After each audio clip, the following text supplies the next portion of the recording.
Olá, sejam muito bem-vindos ao meu canal. Desde já, quero muito que você deixe seu like e compartilhe esse vídeo com outras pessoas. Você ficou com alguma dúvida? Tem alguma sugestão? Deixe tudo escrito nos comentários que depois eu responderei assim que possível. Hoje vamos começar nosso estudo na carta de Paulo aos Gálatas. A carta aos Gálatas tem uma importância significativa porque ela é a primeira carta do apóstolo Paulo. Os estudiosos não têm certeza absoluta, mas esta carta pode ter sido escrita bem no início dos anos 50, talvez até o final dos anos 49 ou até o ano 55 depois de Cristo. Alguns pensam que a carta foi enviada para a região da Galácia, que ficava ali onde hoje é a Turquia. Outros pensam que talvez é a parte mais acima ao norte da Galácia, ou talvez para o sul. Mas o que realmente é certo é que esta carta reflete a importante discussão entre os primeiros cristãos sobre qual era o papel da lei e da relação com os elementos do Antigo Testamento para os novos convertidos. Após a conversão dos primeiros cristãos gentios, ficou a seguinte dúvida: qual deveria ser o procedimento deles? Surgia então, dentro da igreja primitiva, um grupo que se chamava judaizante, que acreditava que todo cristão gentil, para se tornar um verdadeiro cristão, precisava primeiro se tornar judeu, ou, pelo menos, seguir toda a lei, todo o legalismo que era próprio do judaísmo farisaico, para depois, sim, ser aceito naquela comunidade cristã. Então, Paulo vai começar a falar sobre isso no capítulo 1 de Gálatas. Depois de sua saudação às Gálatas, Paulo, como sempre, fala assim: a vocês, graça e paz da parte de Deus, nosso Pai, e do Senhor Jesus Cristo.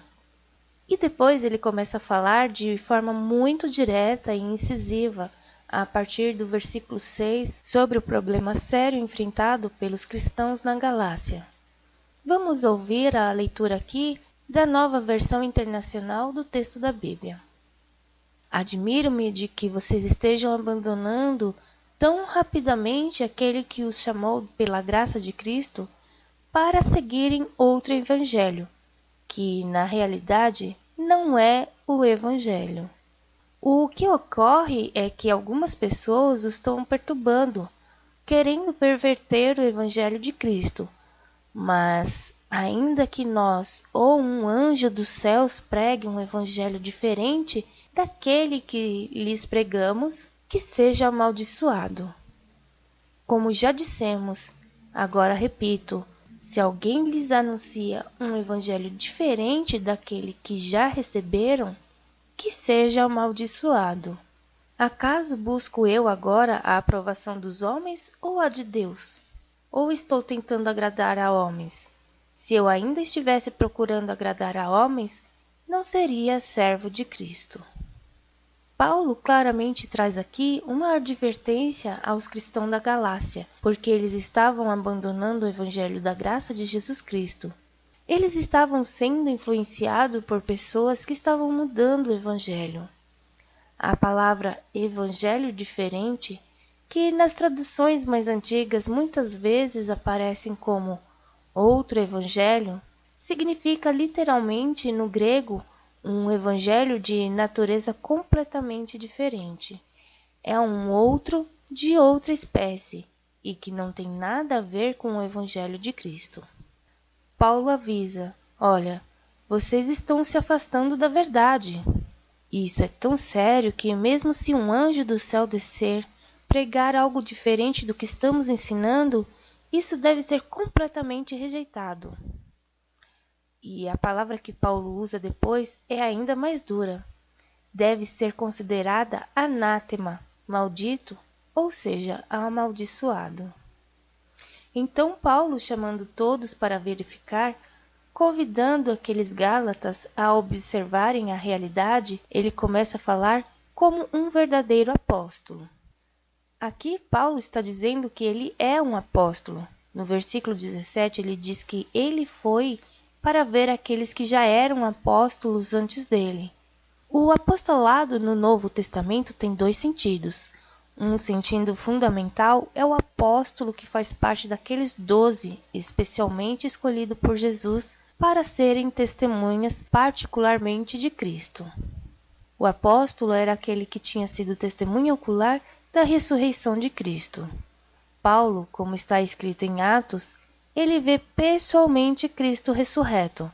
Portanto, não temos outros apóstolos além desses, nesse sentido de autoridade vinda direta de Cristo.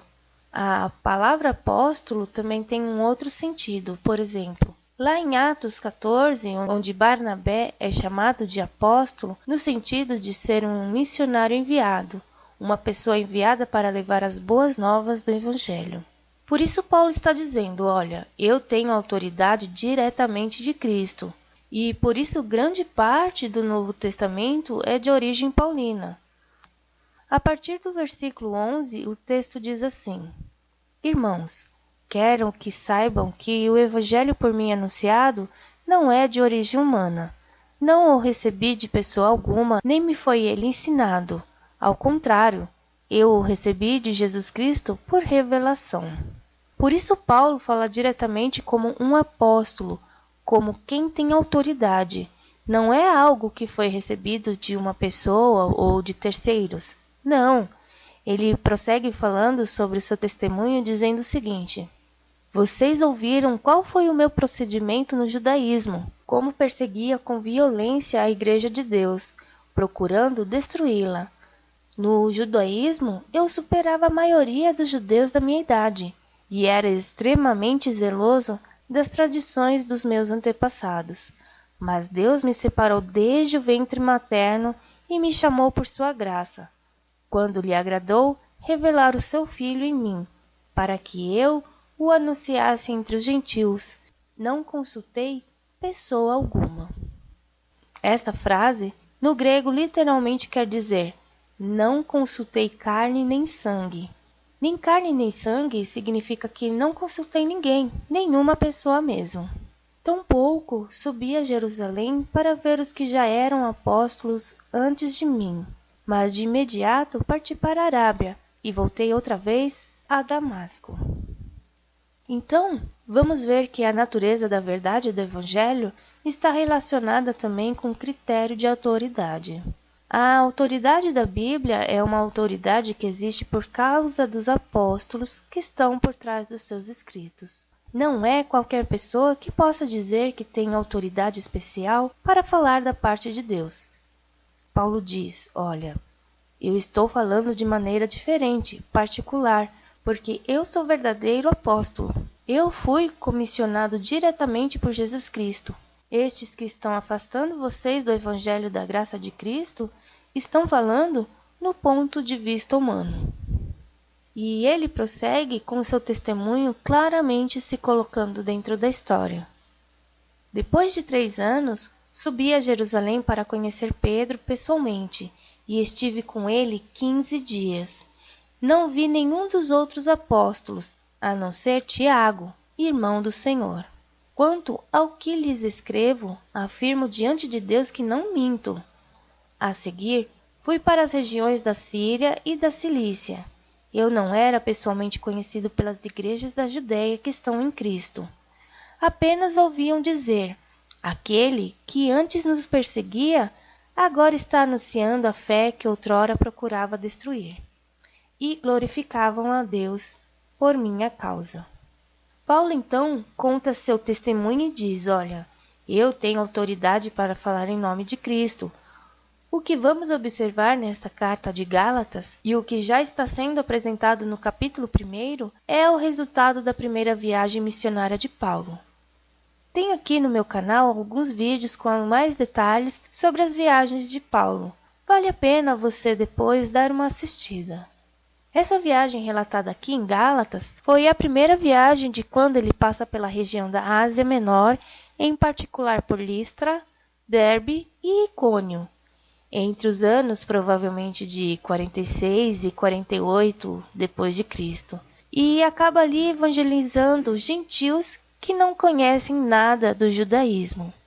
Isso trouxe uma discussão sobre qual deveria ser o procedimento deles, como eles deveriam agir agora que conhecem a Cristo, como deveria ser sua relação com os cristãos gentios. Isso foi cuidadosamente discutido no ano de 49 d.C., no Concílio de Jerusalém. E a carta aos Gálatas reflete como as dificuldades que continuaram acontecendo depois da decisão do Concílio de Jerusalém, que estabelecia as regras de como os cristãos gentios deveriam se relacionar com os judeus, no que se refere às práticas ligadas à lei. Mas Paulo deixa bem claro: se alguém fugir do Evangelho da graça e da fé, essa pessoa não está mais seguindo o Evangelho de Cristo. Ninguém pode cair no legalismo ou voltar para uma visão do Antigo Testamento depois de conhecer a verdade expressa no Evangelho de Cristo. Esta é a questão fundamental que está por trás da insistência de Paulo, na sua autoridade apostólica, na sua mini-biografia apresentada aqui, em Gálatas, no capítulo 1. Espero que tenham gostado desse estudo bíblico. Até mais!